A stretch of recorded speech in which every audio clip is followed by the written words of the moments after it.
Thank you very much. It's awesome to be back here in New York and back at the Explorers Club. Thank you very much for having me here, and for everybody that's made the time to come and listen to this program and what's going on in Africa. And it's empowering to know that people across the world care so much about the wildlife and the environment there, because these are not Zimbabwe's, Kenyans or South Africans' animals we're talking about. You can't own animals. These are a global asset. And it's a global responsibility for us to look after these animals and the ecosystems they inhabit. My background, so I was an Australian clearance diver, and after September 11, the Australian government formed what they termed the first and last resort for a terrorist attack on home soil, the Tactical Assault Group. For the first time in the history of the Australian Defence Force, direct entry into Special Forces was open to the entire Australian public and the entire Australian Defence Force. At the end of it, at the end of all the selections, there were 50 men left, and those men formed the tag.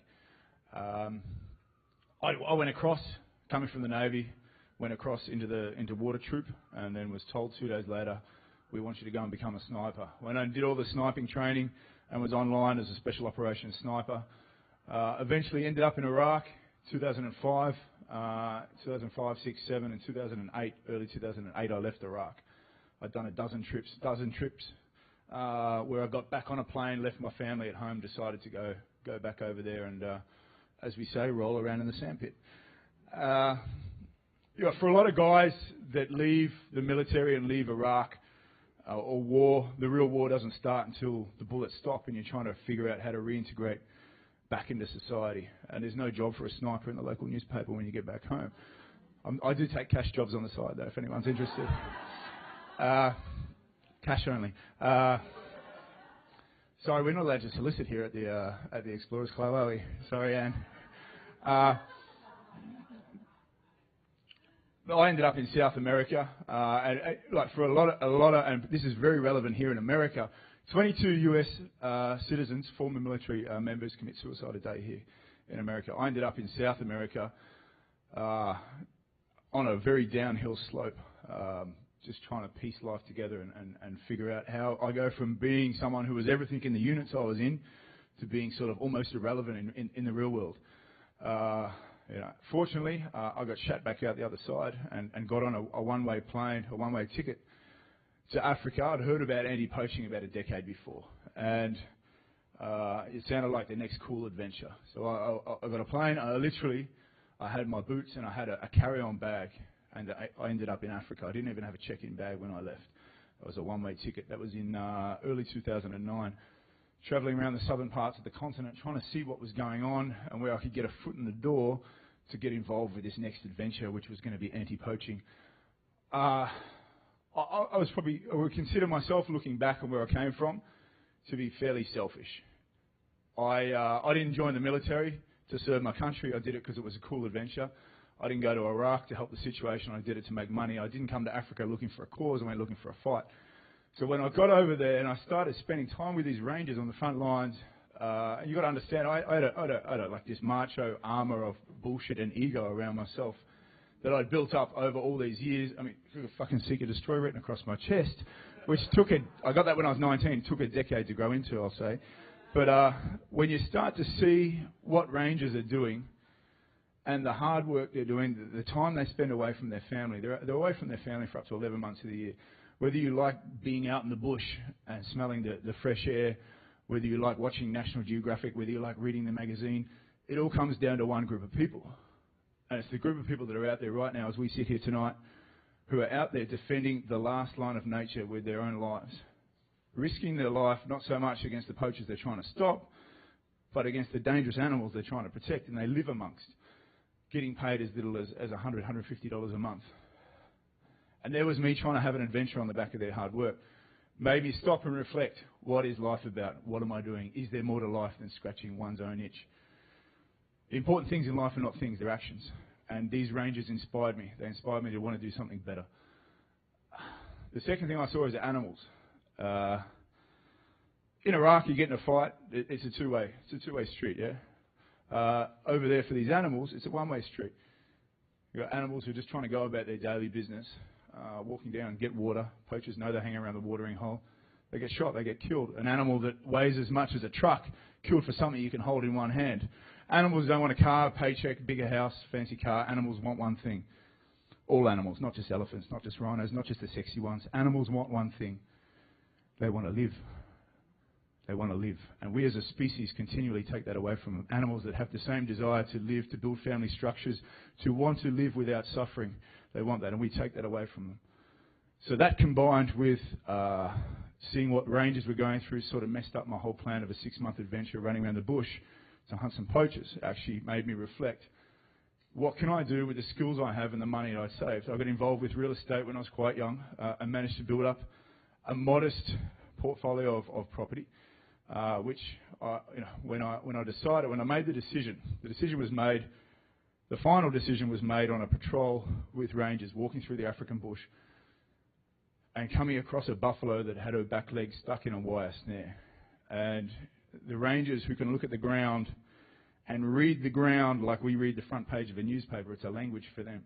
They can tell how long that animal's been there and been suffering.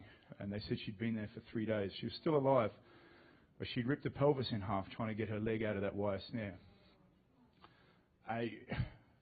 You can understand by here, the world for me had been broken down, so I can see through a different lens. Iraq does that to you. And we euthanized this female buffalo. And when we did that, she gave birth to a stillborn calf. And that was the catalyst for me to start selling up and deciding that I'm going to use the skills I got and the money I've saved to do something that I think is worthwhile. It's something that I was inspired to do, to try and support these rangers. So we set up the International Anti-Poaching Foundation in 2009, IAPF, designed to be a direct action, sharp instrument going out and dealing with wildlife crime on the front lines of the world wildlife wars. Just like the military units that I'd been involved with, we were all men, okay, and we small groups of guys getting big shitty jobs done in small places with limited resources. That's what special operations is, and that's what we set this organisation up to do. We started off training and working with small groups of rangers. We grew over time, and we started to take on bigger and more challenging projects. Challenging projects where we have beaten a global militarized drum about conservation and how we go out there and get the job done on the front lines in an increasingly tough environment. And I've always said in my talks, we are not the answer. We're not the answer. What we're doing is not the solution. We're just trying to buy time for people that are trying to come up with a better solution. We're like the paramedics of conservation. We're getting this thing to the operating table. And I mean, one of the biggest projects we ran was along the Kruger National Park border on the Mozambique side. 7 years into a losing war, there was 400 rhino organisations operating in South Africa. The largest rhino population, a third of the world's rhino population, was in southern Kruger National Park. The majority of poachers that were coming to poach those animals were coming from Mozambique. 7 years into a losing war, no organisation was working between the largest population of rhino and the largest population of rhino poachers in Mozambique. We went in there, we set up a ground-level offensive against what was an insurgency, and we managed to stem the flow. Major General Johan Jooster, who's in charge of security of more rhino than any other person on this planet, he cited that we reduced rhino incursions from Mozambique into South Africa and into Kruger National Park from 75% of their total incursions down to 30% in only a 12-month period. That allowed Kruger National Park to reappropriate their forces to their western boundary and fight it from the South African side. And in 2016, for the first time in a decade, there was a downturn in rhino poaching in Kruger, which led to a downturn globally because Kruger is where most rhinos were getting poached. We did that program. We built it up. We handed it over. It cost a lot of money, bigger fences, more guns, helicopters, aeroplanes, 165 personnel, multiple government departments. Whilst it was a success, long term it wasn't sustainable. And it made us try to think, where are we going with conservation? Where are we going? I mean, if we're getting more and more militarized on a continent that's going to have 2 billion people on it by 2040, we want to be able to work with the communities. We just don't know how to do it and how to do it in a way that's going to be effective enough to get them all on sides. Because ultimately, it's going to be communities and people that decide the fate of Africa and the fate of its wildlife and ecosystems.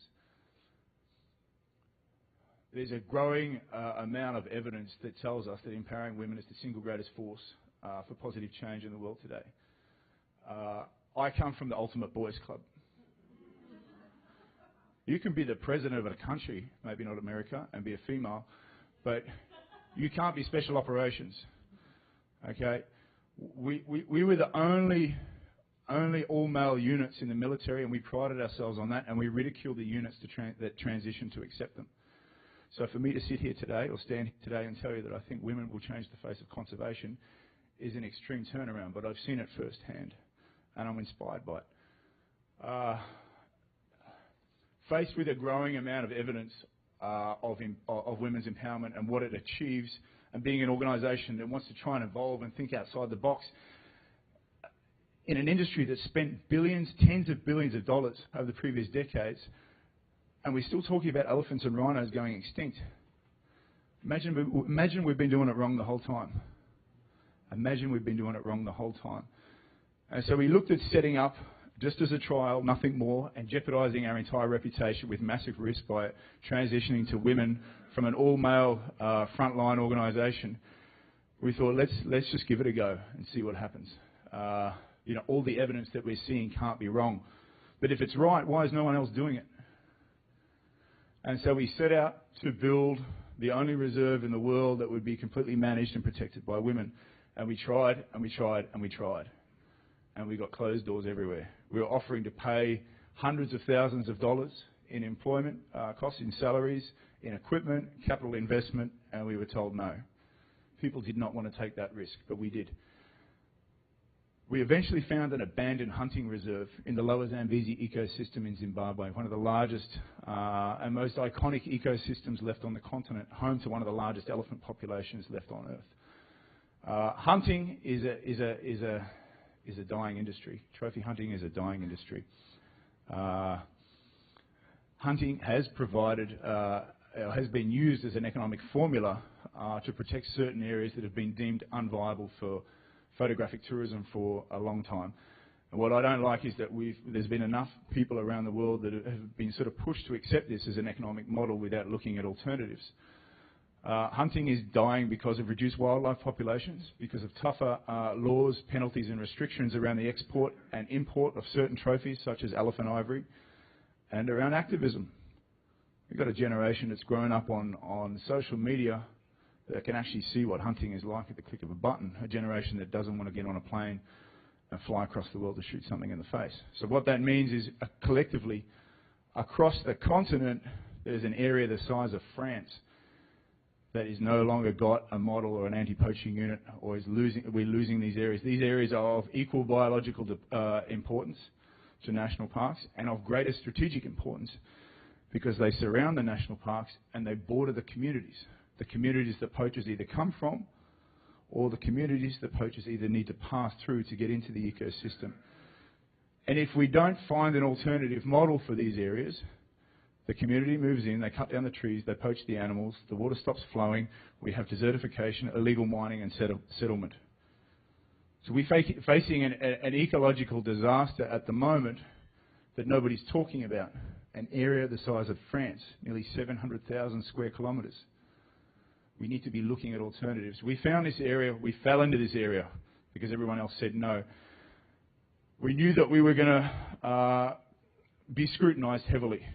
People are going to say you're doing this as a PR stunt, putting a uniform on a woman, putting a weapon in her hand and sending her out there onto the front lines. So we built a team of instructors and we set out to try and break the women that we would select. And those that didn't break, we would bring on to the program. I started selection in 2012 for 189 men. At the end of day one, we had 3 left. We started selection for these women that we recruited from local communities bordering the area we were protecting. I'm an Aussie, so we're always fighting for the underdog. So I thought if we're going to do this thing, let's give an opportunity to the most oppressed women in rural society, and we put out a word to the communities and said, you know, let's bring in the women that really need this the most. We recruited victims of serious sexual assault, domestic violence, AIDS orphans, single mothers, abandoned wives. and we brought them in and we put them through this selection process. 37 women started, and 72 hours later, after exposing them to the 4 great pillars of misery, hungry, tired, thirsty and cold, only 3 had pulled off. And we knew we had...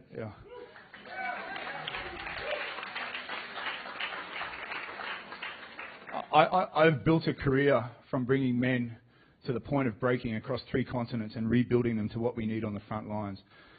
Never worked with women, never considered women, never wanted to consider women. We chose to make our own entrance standards harder in the military rather than transform to accept women into our units. That was ego. Ego always was the enemy. And so to see this with my own eyes was remarkable. And we knew we had something very special to work with, and that's when we really got to work, putting these women through the training program that would prepare them for the front line. Hope for the best, prepare for the worst.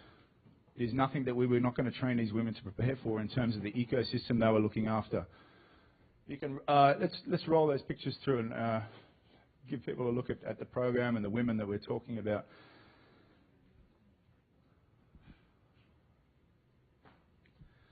We started in August last year. We're not even a year into this program yet. We started in August last year with the basic training. In October, they went live on the front lines in an ecosystem that's lost 8,000 elephants in the past 16 years. That's 8,000 armed units of men moving through these areas.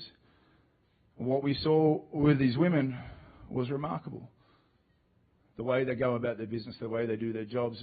And we... You know, for some women in this crowd who've been involved with women's empowerment for a long time, I must sound like a teenager that's worked out basic arithmetic. But you know what? They haven't been getting the opportunity. This is an industry that's dominated by men, where women are outnumbered on the front lines by men by 1 to 100. Now, if the world is telling us that empowering women is the single greatest change or positive change in the world today, if we're not giving women the access to experiences on the front lines from the ground up in these operations, they can't progress through the ranks into management level. And if they can't progress through the ranks to management level and fulfill management positions and be able to make proper management decisions in an operational environment, when push comes to shove, we're talking about lives on the line. If women can't get that access, how can conservation progress? And if conservation can't progress, are we going to keep having the same conversations about animals going extinct? I say it again, imagine we've been doing it wrong the whole time. The difference with women, with what we see, very little ego, no sense of entitlement, none of them drink. That's a big thing. Actually, are we allowed to drink here in New York? It is summer and I'm on holiday. And none of them drink. I'd like to think that maybe these women would have had another opportunity in life, but the reality is this was going to be it. And not for all the tea in China were they going to give that up. And I don't know if it's just a woman thing or if it's actually where they've come from and their own personal experiences that made them so determined to get through this training. The biggest thing we've seen with women is that they just don't seem corruptible. And that's a big thing in Africa, hey? It's a big thing in Africa. And I often say going to Africa and getting upset with corruption is like going to the beach and getting pissed off with the sand. It's there, but it's how you manage it that determines how good your day is, or the difference in a program between success and failure. Now, the fact that women don't seem corruptible, and we haven't seen any instances of corruption yet in the program, the fact they're not corruptible means we can employ 100% from the local community. 100% from the local community. Now, historically, when we do recruitment or form an anti-poaching unit, we would recruit from around the country.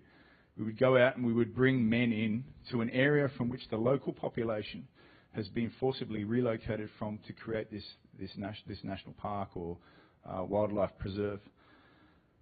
What that does is it disperses the biggest line item in conservation around the country into the hands of people that are not from the local community.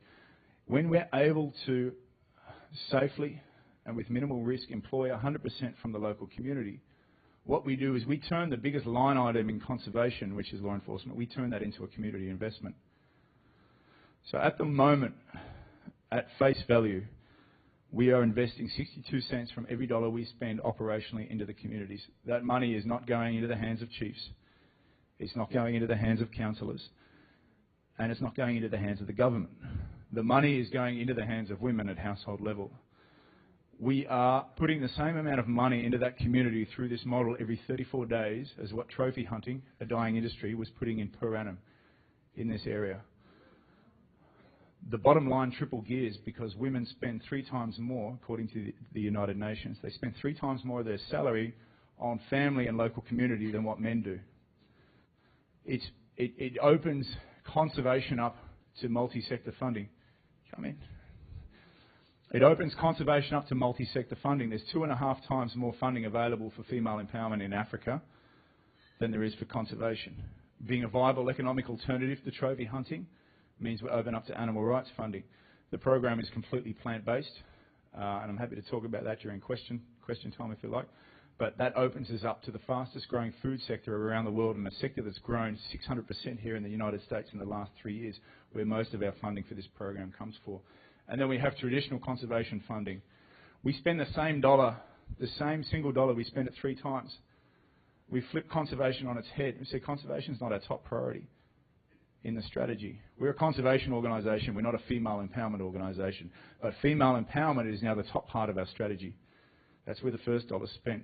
That gives us the greatest traction, effectiveness and efficiency in community development. The byproduct of that becomes conservation. So we spend the same dollar on female empowerment, community and conservation. It's something that we are aiming to take across the continent, something that we are currently refining as a best practice model. We're working with Segera Reserve up in Kenya. Segera is run by Jochen Zeitz, the former CEO of Puma, co-founder of the B team with Richard Branson. So we're in the process of rolling the program out there, where we will refine everything we think we understand about the program. We're currently measuring across 67 different metrics and basically building this into the most robust system, not only for conservation but for community development that we can get per dollar. There are other organisations that are spending millions of dollars in communities. What we're saying is we think and we believe, and what we're seeing, this is the most effective way to spend a single dollar. The program is not just about teaching the women conservation skills. Akashinga is a model. It's not an anti-poaching unit. It's a model that can be replicated. The model looks at community development. It looks at conservation. It looks at personal development. It's a 5-year program for these women where they come in, they can do any academic study they like and use Akashinga as a stepping stone into the bigger world, but also a home they can come back to when things are not working out. Already after 11 months, 3 of the women have gone back and completed their high school certificates. 4 have just returned from university open day where they're planning their future academic studies, and 3 have their driver's license, which is it's a huge thing in these communities where we are shifting cultural perception on what women can do. These are women that were outcast and downtrodden in society, women that were not victims of circumstance, they are largely victims of men. Women that really were struggling, and women that are now viewed as leaders in society. If you go to Abigail, that's Petronella. She's one of the ones that's supposed to be here. One of the rangers supposed to be here today. You go to Abigail's high school. Abigail's 19 now. She finished high school a few years ago. You go to Abigail's high school, and there's not one single girl in that school that does not want to be a ranger like Abigail. These women they're just, they're revered in the local community now. And what better advocates do we have for young boys and girls in these communities? Ultimately, this is not the evolution of women to fulfill one of conservation's toughest roles. This is the evolution of man to see something we should have seen a long time ago. I can't take back the past, but I'm not going to be trapped by it either. And in this circumstance, nothing makes me happier than to say I've been wrong. The past 11 months have been a steep learning curve for me, operationally and ideologically. Women continue to display a certain toughness. A calm resilience I'm yet to understand, and perhaps some things in life are best left unexplained. What I do know is working better than anything I've seen in conservation. Women, carefully selected and well trained, will change the face of conservation forever. Thank you.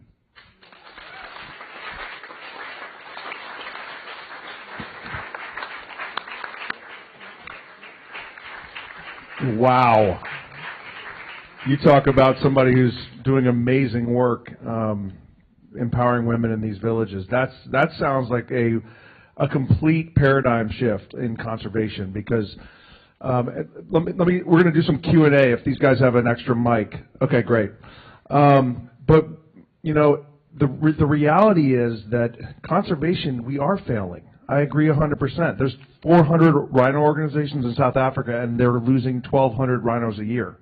Okay, so the model is broken, and I agree with you that, you know, it's time to either give up or do something totally different. I mean, I sleep at night knowing the situation would be much worse if everybody in the industry weren't doing or trying what they were doing, and we can't take that away from them. I come from a different background. I don't come from a conservation background. I don't come from Africa. So in a disruptive perspective, I sort of see things from a little bit of a different angle, and I get frustrated. I get frustrated on behalf of donors. I get frustrated on a person that lies there awake at night knowing that animals are dying. And you know, the worst thing that could have happened with this project is it could have failed. And we go back and we try something different, but it's succeeding beyond all expectations. The women have made 62 arrests in the last, or since going operational in October. That's sort of unprecedented. These are not just low-level arrests. These are breaking open syndicates. The information that was gathered from these women triggered a task force set up from the Zimbabwean government to lead investigations into the former First Lady Grace Mugabe for ivory trafficking. So here you have the most oppressed demographic under the Mugabe regime, a 37-year-old dictatorship that was overthrown in November last year. The most oppressed demographic responsible for leading a task force into investigating the most powerful woman on the continent for wildlife trafficking, of all things. So, I mean, these women have fantastic buy-in from the local community. They have the support of the people they grew up with. Women de-escalate things. For us, counterinsurgency means countering insurgents. For women, counterinsurgency means having a conversation, understanding what the problem is, and there's a big difference between that. The more we can de-escalate, the less militarized approach we need to conservation. Less militarized means a cheaper approach to conservation. We don't need helicopters, we don't need more weapons and bigger fences. We build relationships. The most powerful force in Africa is the people. We can't replace people with algorithms. Conversations are the most important thing. And women form the backbone of informal rural communications networks. That's a polite way of saying gossip, but they, in these rural societies, but they're plugged into absolutely everything. They're talking, they're listening, they're communicating. And I can tell you now, it's much easier for us to take a phone call from a concerned person in the community telling us where a problem is than it is to walk around a million acres looking for that problem. 3% of crimes that are solved around the world are solved by catching people in the act. Intelligence-led operations is where we're having most success, and that is largely driven by people having conversations, and women are fantastic at that. Wow. And there's some real hope on this front in Zimbabwe with the work you're doing, because the new president's daughter is part of the team. She's one of the rangers. So I mean, talk about a country that's starting to buy into this, and where the daughter of the president is now one of your team. I mean, this is incredible. Can you talk about her a little bit? Tariro Manangago is an amazing woman. We've got elections coming up at the end of this month, which will determine the near and midterm future of a country that's been oppressed under the Mugabe regime for nearly 4 decades. Zimbabwe is still a very poor country, and it's still a country that's struggling, but I think, just like me in South America, I think we've hit rock bottom, and we're coming back up the other side, and it's an exciting time to be in that country. I've been fortunate enough to travel around the world a few times and see some magnificent places, and right now I could be living anywhere in the world, and I live in Zimbabwe. It's brilliant. I love the people there, I love the nature, I love the wildness. And let's see what happens in these elections. Hey, I really think, I mean, most of the people here, when they hear Zimbabwe, I mean, shit news sells newspapers. You've heard shit news for a long time, but there's some beautiful stuff that's going on the ground there. It's one of the safest countries I've been to in Africa, and I'm excited. And to have the daughter of the president, the current president, possibly the new president, the future president, working as a ranger, she could be doing absolutely anything. She could be living here and she could be flying around the world in her own personal jet. She's out there on the front lines, wearing a uniform and protecting these animals. And that tells you something about a person. So inspiring. You know, we're going to open it up to the public, but one other comment just comes to mind when we're talking about the power of women taking leadership. I mean, look at our Congress. It's all men bluffing and BSing all day long, okay? And then there's a few female... It's because we're full of shit. We really are. Agreed. We're totally full of shit. But and a few female senators that have saved the day over and over and actually get the work done. So this is that's just a U.S. example. But you know, out in these villages, these women are changing the communities and also saving wildlife. So we're so grateful for Damien's work, and I very much impress on you all to support the International Anti-Poaching Foundation. And promote and support and talk about the work that the women are doing and that Damien's organization is doing. So let's open it up to some questions here in the audience. Thank you. Damien, I was wondering, can you track your accomplishments in giving back to the community in brick and mortar accomplishments? How many schools have you built? How many clinics have you built? And I ask you this as a management question because if you're going to motivate highly motivated people, isn't it better to give them a salary and the promise of a new school or a new clinic, especially in Zimbabwe where certain ethnic groups were favored by the regime and other ones were not so favored and did not receive any roads or wells or clinics or schools. So I'm wondering, how do you measure your success in the community? As I said, we're measuring across 67 different metrics. One of the metrics that falls into the 5 different categories that make up those 67 is community. The problem is there's schools in these communities already, but a lot of the kids just can't afford to go to them.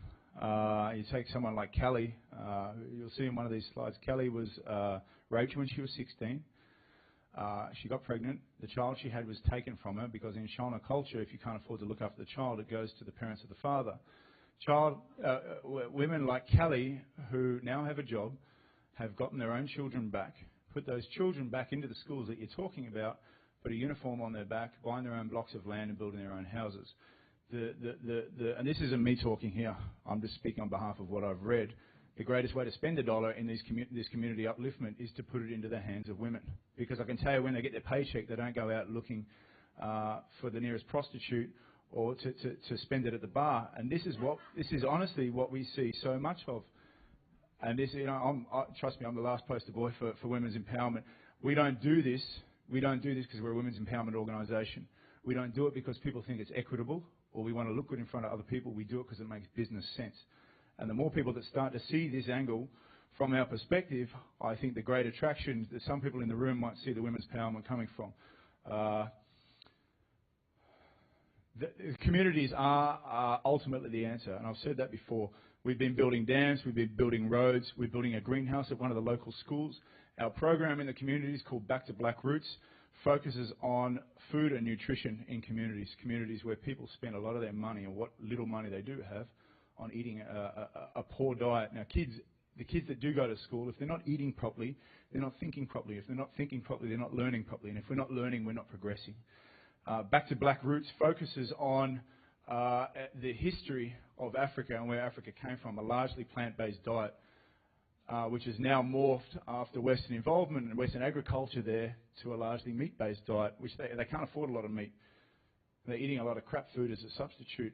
Back to Black Roots focuses on teaching all the rangers how to eat properly, how to grow your own food properly, how to prepare, and how to talk about the damages of the meat industry in these areas. And in these areas in rural Africa, cattle become a prominent or status-related good.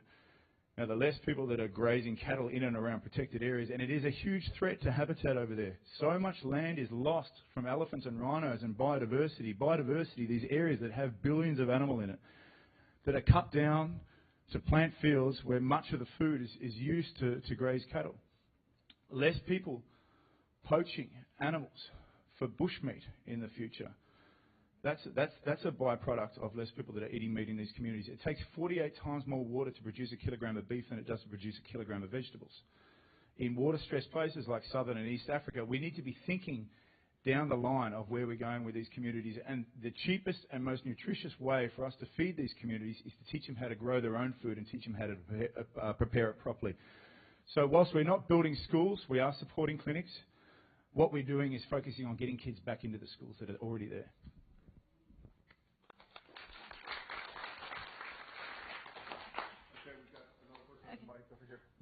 Just in terms of like logistically, you said that a lot of the women are from the community. So when you tried it with the men, did you? Because we have seen that a lot of efforts to change community, like in any way, comes from actually just having people from the community leading these efforts, right? Yeah. So did you try having the men from the community actually lead the effort? Because obviously you're mentioning that you did get the women from the community to lead the effort. I'm just wondering if the factor is only the gender versus also that it's community-led. So cultural shift, which I'll talk about, and then there's training. The women have not been given the opportunity to have exposure to what they need to be fulfilling instructional or management roles. For decades in conservation. Yeah, I think that was fine. Spill beer on it. And so what we're doing, and we can't do it from scratch, or we can't just put women into management roles or instructional roles. We have to build them into those roles because they literally do not exist on the scale that we need to refine, whether it's men or women, one of the most direct and accurate anti-poaching forces on the continent. Whether we like it or not, the international community is going to rely on people like me to deal with this stuff on the front lines until we've trained up local capacity. We're an organisation that is focused primarily on building local capacity. The sooner I can put myself out of a job, the better. The second one, onto the cultural side of things. When these women started and they were going down to training for their selection, they were ridiculed. They were told to piss off back home, go back to the fields where they work for nothing, go back to the kitchen where they serve the men. This is a job for men, and men have this sense of entitlement there. They expect to have the jobs. They expect to have that, and they do. They get the first, when there's $1 available in the family growing up, the eldest born son is the first one educated. So the men may not have liked what they saw when these women were marching off for selection, and they still may not like it now, but they respect it 62 arrests later. So we're breaking down cultural perception of what women are capable of in these communities. We don't support every single house in these communities, but what we do have is positive sentiment in these communities. They see that we're trying to do a good thing. They see that our top priority in our strategy is actually not conservation. We don't want to paint ourselves as perceiving animals to be more important than the people that surround these communities, where there's tens of thousands of people. And the fact that we have them on side means we have the most powerful force up against as a protection along that entire boundary. And that changes things. Historically, us and a lot of other organisations, we've had an anti-poaching unit. A few dozen people going up against thousands. Hasn't worked. No invading force in history has ever sustained a long-term counterinsurgency or guerrilla operation against a local force. And we're not going to do it in conservation. We have to build genuine local sentiment, and women are the best way to do that.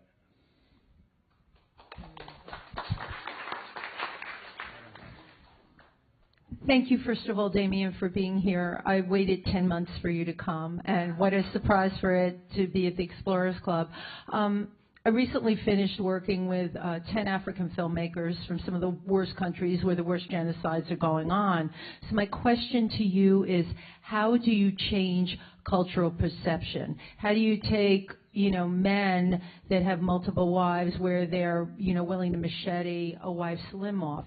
How do you get in there? What are the steps involved with that? Because what you're doing is extremely powerful, but it's not easy. Yeah, thank you. Multi-generational stereotypes and culture are not broken down overnight, but we're breaking it down. We're not even trying to break it down or flip it. We're just trying to equalise it. And that only comes with time and demonstrating results. people can't believe in something until they see it, unless you're religious.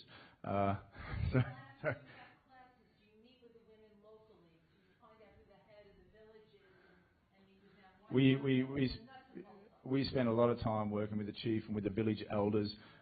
We spend a lot of time working with the women. The women have all collectively gone through now 13 sessions of counselling to get back through their historical past and actually break down their own internal barriers from what they've been through and what they've been exposed to and build them into young leaders. And that was one of the main reasons I want to get 2 of these women over here for this tour around the States, because it wasn't just about talking, it wasn't just about raising money, it was about building them into the spokespersons for this operation. That's essentially what we're trying to do, is not create just rangers. We're trying to create leaders, and we're trying to build these women into all the potential that they've got. And one thing I've seen is so much potential and so much of the right attitude, and that's ultimately what we need. We need the right attitude. We need the right character. I don't care how fit you are or where you come from, what you look like. If you've got the right attitude, the right character, we can turn you into what we need. And these women have all of that from what we've seen. And so now it's just, I read an article that was written, I think it was the New York Times here a few years ago, and the title was "Just Add Women and Stir." And it makes so much sense. That's all you have to do is give them the chance, give them the opportunity, and they do everything that's needed out there on the front lines and in the communities. Hi, Damien. I have 2 questions for you. The first is, how do the women cope in close quarter battle situations and contact with armed poachers? And the second question is, given that you have Mngangwe's daughter working with you, what's just been the general government acceptance or involvement with this? Last question first. So Mnangagwa has been posting positive things about the program, supporting his daughter, supporting conservation, not just us as an organisation, but as something that appeals to an international community. And when people see environmental attention being shifted into a positive direction, the international community takes notice. So in that respect, I think they're saying and really trying to do a lot of the right things. Time will tell where that goes. Same as this project. The proof is going to be in the pudding and the runs on the board. Sorry, what was the first part of the question again? About close quarter battle. Close quarter battle, yeah. So the 62 arrests that have been made without, at the final moment, without a shot being fired. Okay. The women, I've personally trained them. They've had a former Salute Scout, one of the most lethal guerrilla warfare fighting units in history, as their tracking instructor. We've got a specialist paramedic that comes in and trains them in combat medicine, and a number of other instructors that come in and work with them in intelligence and project management and leadership. So the women have received. We actually overtrain them. We overtrain them. I know this is a problem that or an issue that a lot of women face. People think they have to overtrain them, so they've got enough the same amount of chance of succeeding as what men do. And I think this is a fundamental problem we have with society today. We feel as though we have to overtrain them. And that's exactly how I was when I started this program. We thought we're going to have to overtrain these women and see what's left at the end, because we're going to be scrutinised heavily for giving this opportunity when nobody else was considering this.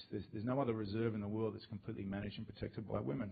And my question is, with all the evidence we've got and the capabilities we've got in terms of training, why? And so that when the women go out into operations, and I can say only a few weeks ago, National Parks, the government department, an all-male unit wandered across into their area, and me having trained them the way I trained them, they had these guys in the crosshairs about to take them out because one of them had a civilian backpack on and not their National Parks backpack.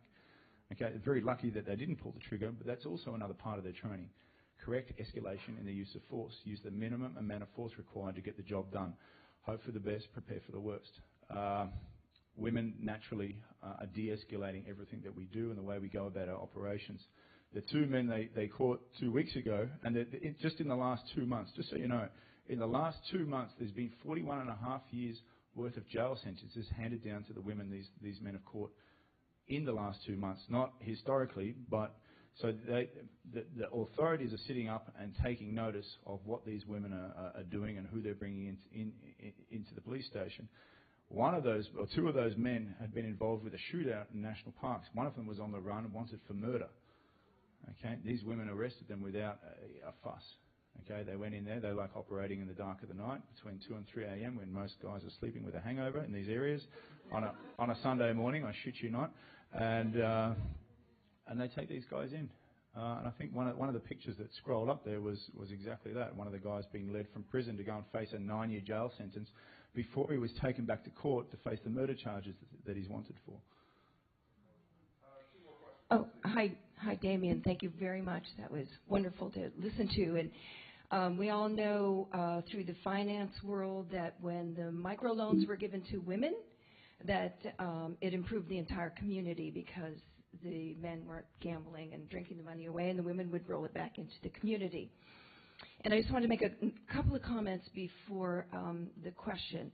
I spent this winter with what's called the Lion Queen, so it's not a completely new model. These women are female rangers with the only place in the world where you can find the Asiatic lion, which is in Gir, India. And Modi, who is now president, was in charge of Gujarat, the area, and he said we needed 30% of the women in, and they have a couple hundred women rangers now, and they've increased the lion population by almost 27% under the women, more than the men. And it's because of exactly what you're saying. The women have better rapport within the community, and therefore they aren't poisoning the lions and many other things. So it's a model that has been used.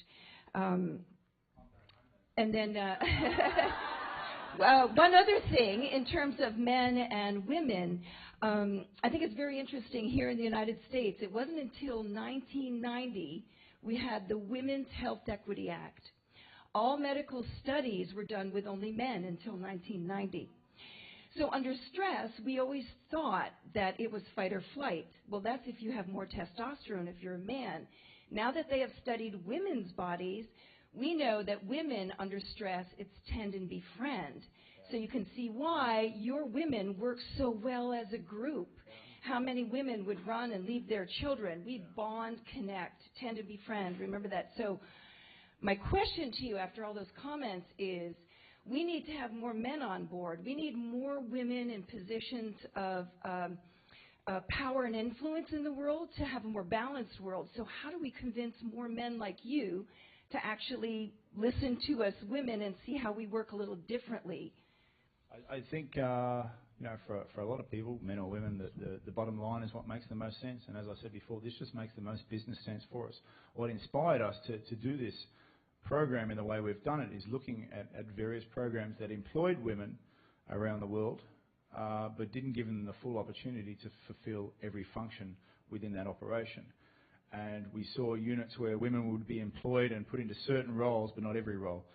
And certain roles where they take a lot of the public attention because it's a sexy thing to have a woman there in a uniform, and it can raise money. But when the women are there raising money and actually they're not being given the opportunity to do the armed role or the more intense role in the background, it undermines the people that are doing the intense role, and it undermines the women not being given the opportunity to do every role. So we thought, fuck it, let's give them every opportunity to do every role. And that's where we may be similar to it, but we've actually, I think we are different. I mean, there is, from what I understand, there's no other reserve in the world that is completely managed and protected by women. And I think, to answer your question about how to get other men involved, let's look at the results. Look at the arrests. People that are involved with conservation, whether they like animals, whether they like the challenge of preserving an area, or they've got a tourism interest in these areas, what is the most effective way we can spend the money, the limited money we have for conservation, and achieve our outcome of protecting these areas for future generations? And that, as I said, with women, exactly the same from where you've worked before and where we are, we get to spend the same dollar 3 times. Women, community, conservation. Tatenda Baba. I had a question, 2 questions. Do you hire mostly Shona or Ndebele women, or both? And do you ever have any tribal tensions between the two? And then my second question is, with like Sorara Camp in Kenya, they like are cutting the horns off rhinos to prevent poachers from killing them. Is that something you guys have thought of, or? So the ecosystem where the women are working is an elephant area, not a rhino area.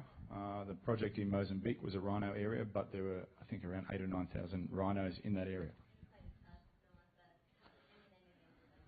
Yeah, well, there's not enough resources in the world to continually dehorn such large volumes of rhino horn in one area. We did do it on a program we ran in Victoria Falls, and we knew we could dehorn 100% of every rhino there and account for those rhino horns and make sure they were monitored and dehorned as they grew back. And that was not the silver bullet, but it was a tool in the box and a valuable tool. The area we work in is Shona, and the women that are employed are 100% Shona. You know, if it was a mixed area, we deal with that, but it's just a Shona area. So. Hi, Damien. I have a question for you. I keep hearing over the years that the poachers are armed to their teeth with the latest equipment, and the poachers can never compete against that. And I saw that article again recently, and it's a source of tremendous frustration with all the money that's being raised. And this was a study done by World Wildlife Fund. Why is it that we cannot equip the rangers equally well? And my question is, how much would it cost for one of these high-powered machine guns for our girls? How much is one of these? That's tremendous interest to me. That's one of my questions. I saw something else that was very interesting that's new. I understand that elephants are now, there are whole herds of elephants without any horn. And where is that in Africa? What effect is it really on that entire species? It's sort of odd because it's so essential to their survival. And I'm wondering, as these are propagating, what is the future of this, and how do you see that in the scope of things?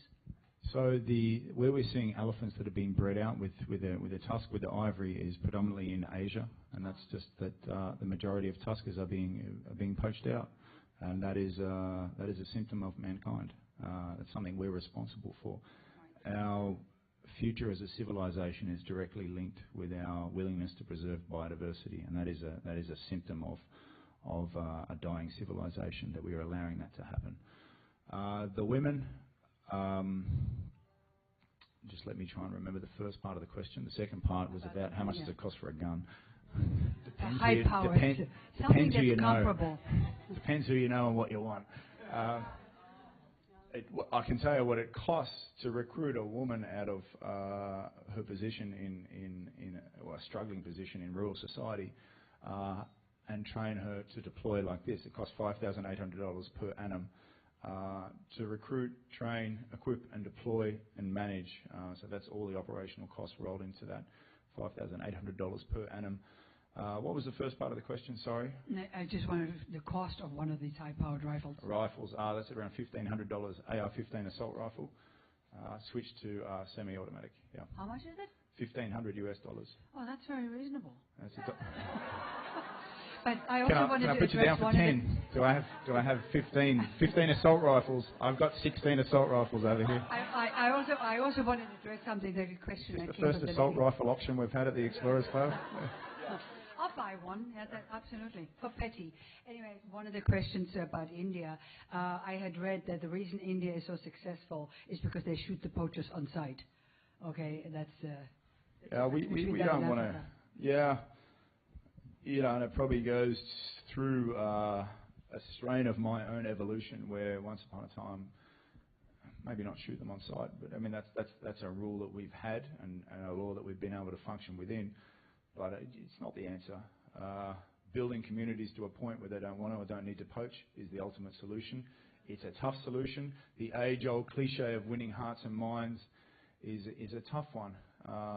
And we need to keep working towards that. We don't have all the answers yet, but I really think in what we're doing here and programs like you're talking about there in India is a big step in the right direction.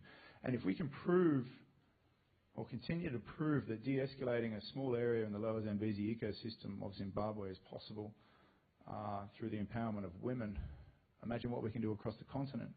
Imagine what we can do beyond conservation. Thank you. That's the question I wanted to ask.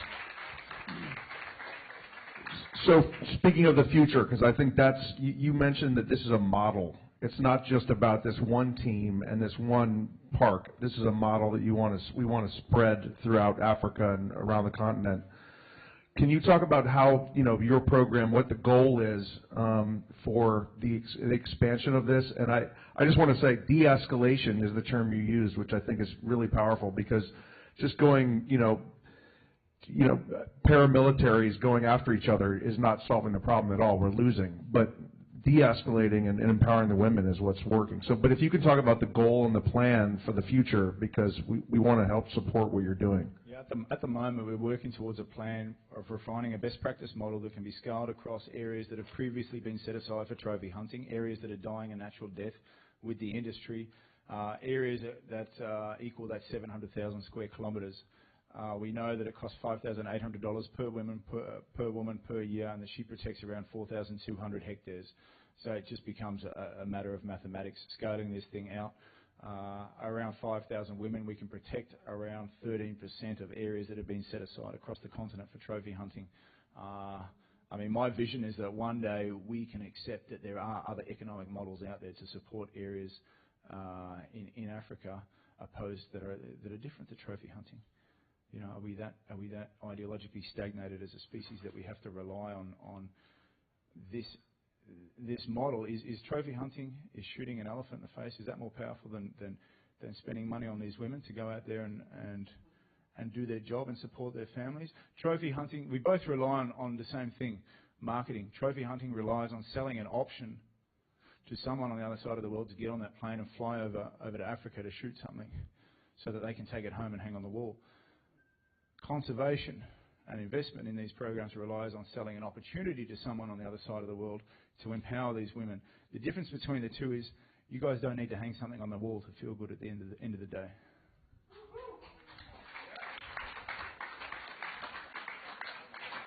So now we're talking solutions. So thank you everybody for being here. Once again, Just going to run a short video. We have a video. Okay, great. 3 minutes. 3 minutes. We'd love to see a video. 3 minutes.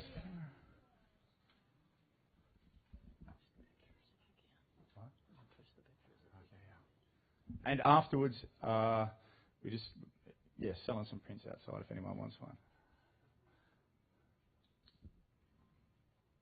Volume.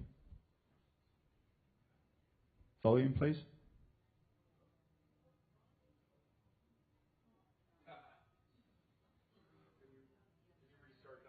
Yeah, start it from the bottom. Thanks, guys.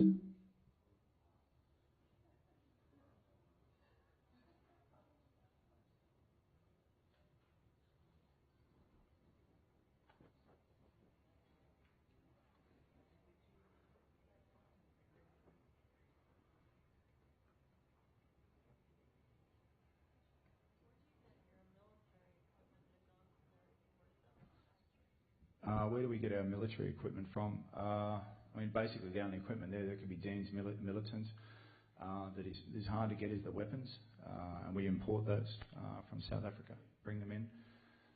The rest of the stuff is stuff that's used for basic soldiering, and that's, I mean, oh, here we go. No picture. Get close. Let's get out. Here we go.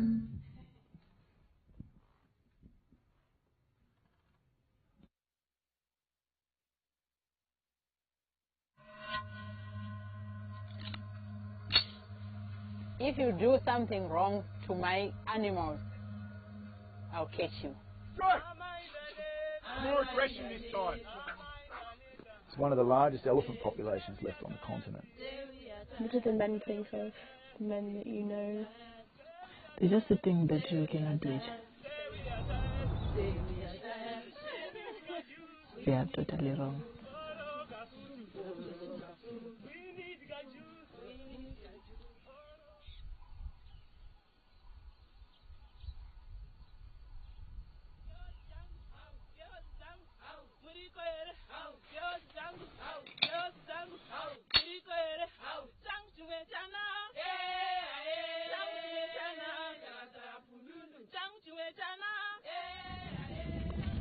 Are you scared? Why scary? Why? How many arrests have we done now? We've done many arrests. historically we'd have to recruit rangers from around the country to come in and protect an area like this, so they're not influenced by the people that they grew up with in the local community. Women just don't seem to be corruptible in that aspect.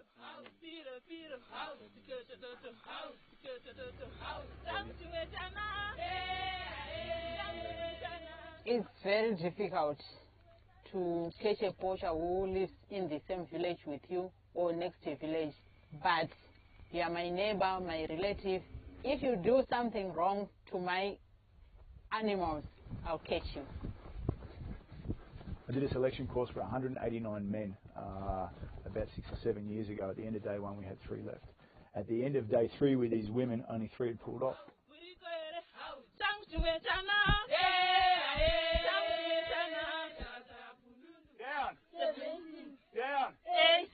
My former husband used to exploit me. The marriage lifetime with him was a tough time because I just saw all my goals being shattered down. I just want to prove it, that no job is meant for me, and I hope I've already proven it. I didn't manage to get enough money to send my daughter to school, even to buy clothes or even food. It was so difficult for me to survive. I now do things on my own. It gives me courage that I'm someone. I'm different from others.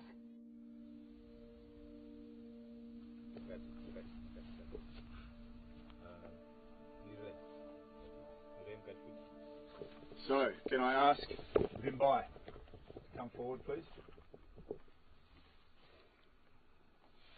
Hi, Vimbai. Congratulations. Good luck in your duties. I trust that you'll fulfil them well and do us all proud. Okay. Thank you very much. Long-term solutions involve winning the hearts and minds of the community, and the most effective way to do that is through the women. Squad, dismissed! Women, given the opportunity, have the mettle to change the face of conservation forever.